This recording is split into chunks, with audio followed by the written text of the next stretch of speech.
পুরুষদের ধাতু বা বীর্য ঘন করার সহজ ও কার্যকরী প্রাকৃতিক উপায় এবং ধাতু বা বীর্য পাতলা সমস্যার সমাধান। স্বাগতম ফিটনেস টিপসে।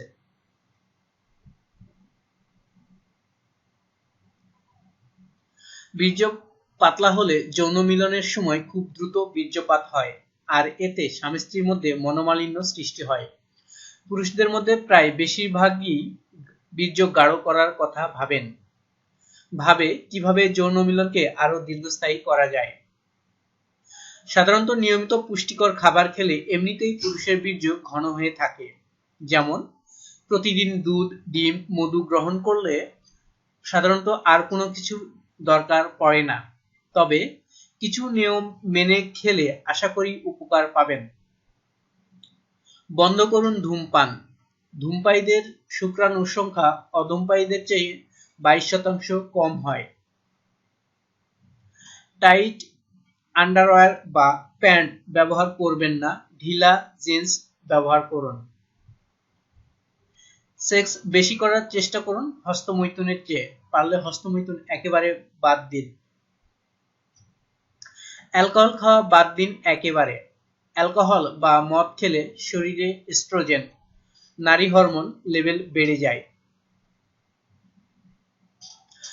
বলা হয় যে গাঁজা খেলে বীর্যের পরিমাণ বাড়ে, কিন্তু এটা ধর্মীয়ভাবে নিষিদ্ধ এবং গাঁজা খেলে মস্তিষ্ক কোষের ক্ষতি হয়।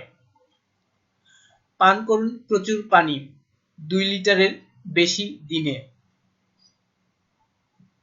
টুনা মাছ, মুরগি, লাল মাংস, কচি ছাগল বা ভেড়ার মাংস খান। এতে প্রচুর অ্যামাইনো অ্যাসিড থাকে যা টেস্টোস্টেরন, পুরুষ হরমোন লেভেল বাড়িয়ে দেয়। বাদাম খান প্রতিদিন, বাদামে জিঙ্ক এবং অ্যামাইনো অ্যাসিড প্রচুর পরিমাণে থাকে। গমের আটা এবং বার্লি জিঙ্ক সরবরাহ করে। জিঙ্ক বীর্য উৎপাদনে গুরুত্বপূর্ণ ভূমিকা রাখে। প্রচুর ঢেঁড়স এবং ব্রোকলি খান, খুব কাজে দেয়। টমেটো, তরমুজ, পেয়ারা, লাল মরিচ এবং বাতাবি লেবু, জাম্বুরা প্রচুর পরিমাণে খান। এতে লাইকোপিনের এনজাইম থাকে যা বীর্যের পরিমাণ এবং ঘনত্ব বৃদ্ধি করে। আরো নতুন নতুন ভিডিও পেতে আমাদের সাথে থাকুন। লাইক করুন, শেয়ার করুন আমাদের ভিডিও। ধন্যবাদ। ফিটনেস টিপস, পুরুষদের ধাতু বা বীর্য ঘন করার সহজ ও কার্যকরী প্রাকৃতিক উপায় এবং ধাতু বা বীর্য পাতলা সমস্যার সমাধান।